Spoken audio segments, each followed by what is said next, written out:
जय हिंद, नमस्कार दोस्तों। आप सभी का एक बार फिर स्वागत है सैनिक समाचार यूट्यूब चैनल में एक नए वीडियो के साथ, जिसमें हम बात करेंगे मार्च 2025 के जो AICPI आंकड़े जारी हुए हैं उन पे। देखिए दोस्तों, पिछले साल यानी साल 2024 में सरकार AICPI के आंकड़े समय पे जारी नहीं कर रही थी। कभी 1 महीना डिले तो कभी 2 महीना डिले, ऐसे करते करते इन AICPI के आंकड़ों को जारी किया जाता था। उसके बाद धीरे धीरे ये वापस गाड़ी पटरी पे आने लगी और अब आपने देखा कि मार्च 2025 के जो आंकड़े हैं वो 30 अप्रैल 2025 को, यानी जिस दिन जारी करने चाहिए थे उस दिन जारी कर दिए गए। अब इन आंकड़ों के बाद जो जुलाई 2025 से बढ़ने वाला DA और DR, उसका अनुमान हम लगा सकते हैं कि अब कितना परसेंट बढ़ेगा, 3% या 4%। देखिए 0.01% की वजह से जनवरी 25 के जो आंकड़े हैं उनके कारण DA DR में बढ़ोतरी 3% की जगह केवल 2% हुई। हालांकि ये आंकड़े अब जुलाई 2025 से बढ़ने वाले DA DR में काम आएंगे।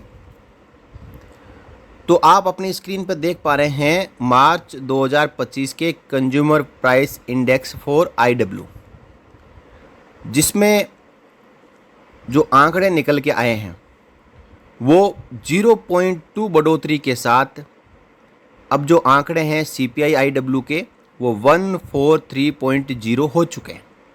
हालांकि इससे ज़्यादा आंकड़े जनवरी 2025 के हैं, फरवरी में आंकड़े कम हुए थे और मार्च में थोड़े से बढ़े हैं।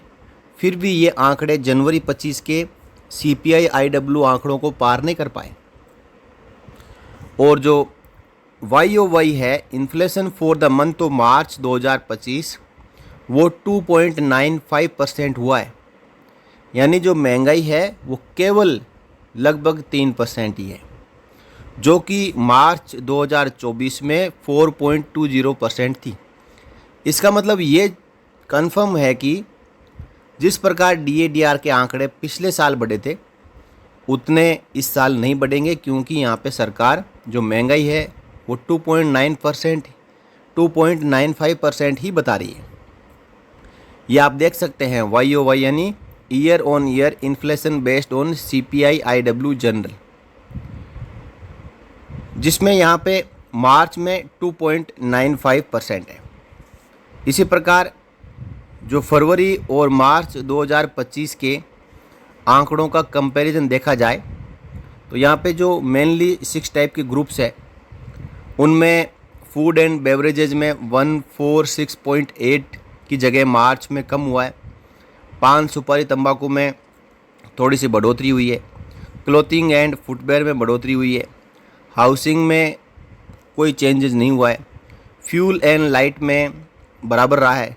और जो मिसलेनियस ग्रुप्स में जो सामान आते हैं उनमें थोड़ी सी बढ़ोतरी हुई है। इस प्रकार फरवरी में 142.8 था तो मार्च में 143.0 पे AICPI के आंकड़े पहुंच चुके हैं। और यहाँ पे जो ग्रुप्स है उनका कंपैरिजन भी देखा जा रहा है। जो ब्लू लाइन है वो फरवरी 25 की है और जो रेड लाइन है वो मार्च 25 की है। तो अलग अलग ग्रुप वाइज यहाँ पे कंपैरिजन आप देख सकते हैं। अब बात करेंगे कि मार्च 2025 के आंकड़े जारी होने के बाद मौजूदा जो रेट के अनुसार DA DR कितना पहुंचा है ये आप देख सकते हैं। दिसंबर 24 के जो आंकड़े हैं 55.99 पहुंचे थे, जिसकी वजह से केवल 55% DA हुआ है, यानी 53 से 55%, 2% की बढ़ोतरी हुई है।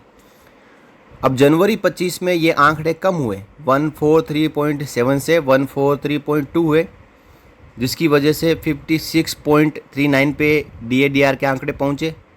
फरवरी 2025 में एक बार फिर कम हो गए 142.8, जिसकी वजह से DA DR 56.72 पहुँचा।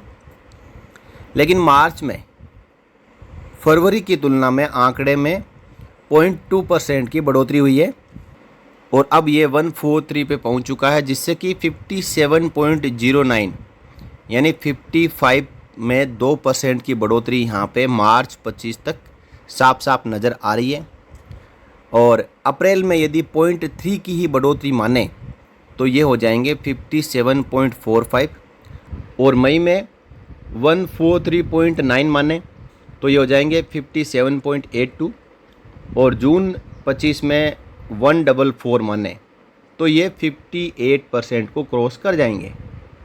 अब यदि इन आंकड़ों में थोड़ी सी कमी आती है तो आपका DADR केवल 2% बढ़ेगा जुलाई 25 से, और यदि जो संभावित आंकड़े हमने लिए हैं इनके अनुसार बढ़ोतरी निकल के आती है तो DADR में 3% की बढ़ोतरी संभावित है।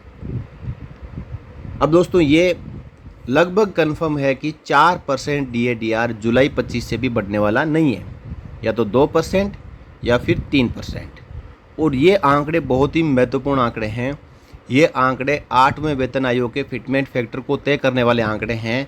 यदि DADR कम बढ़ा तो ये कन्फर्म है कि 8वें वेतन आयोग में सैलरी और पेंशन में भी कम फ़ायदा मिलेगा, क्योंकि फिटमेंट फैक्टर ही कम होगा।